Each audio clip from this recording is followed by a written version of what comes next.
Hey, we're inside one of the most exquisite palaces in the entire world. They've obviously spared no expense. But what is it? Where is it? And how much does it cost?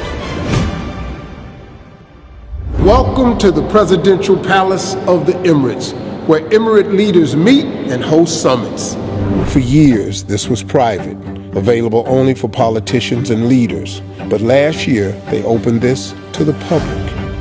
This is the only palace open to the public in the Middle East. So for the first time ever, I thought I'd show it to you. Here, every door took 350 hours to make. It is carved by hand. Here, they have one of the largest domes in the world, 37 meters in diameter. And they also have one of the largest chandeliers in the world. This chandelier above me is so big there is room inside of it for people to do maintenance work. This chandelier right here is probably the biggest chandelier we've ever seen. I know I've ever seen in my entire life. I would love to have it as a gift in our home. We would have to restructure the house for it, but we would love to have it. But that's not going to be the case, so we'll just stand here and enjoy it. We can't afford this. Every room in this palace is different. For example, this is the book room, or better known as the House of Knowledge. It is a library full of books. Many of them are very rare and very old. Like this book, the Atlas Manuscript on Astronomy. It was written during the Arabs' Golden Age, when Arabs contributed to science, math, and astronomy, paving the way for the European Enlightenment.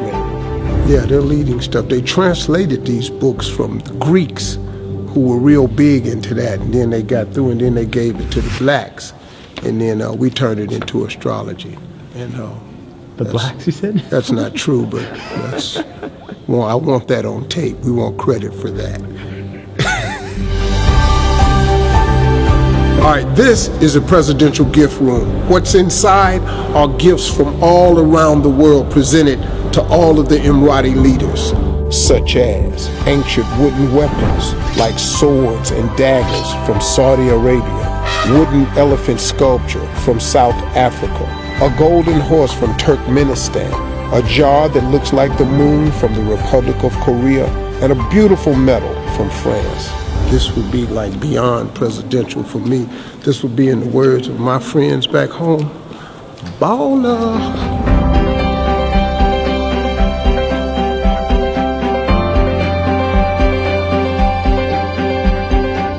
Okay, so this is the food room, but it's better known as the Presidential Banquet. In this hall, there are over 150,000 china, utensils, and silverware. And many of these are made of pure silver.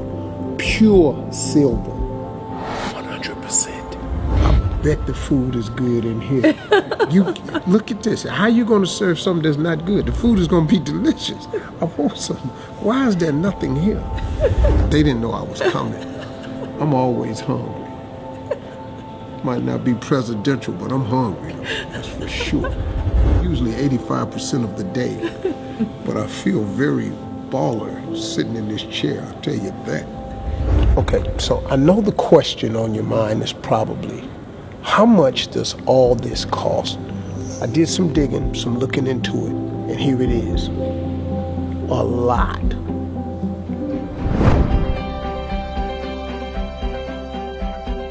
But it's really not the price that matters. It's what this stands for.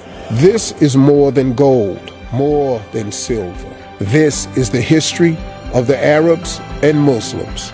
This is their culture, presented proudly and beautifully for the rest of the world to see.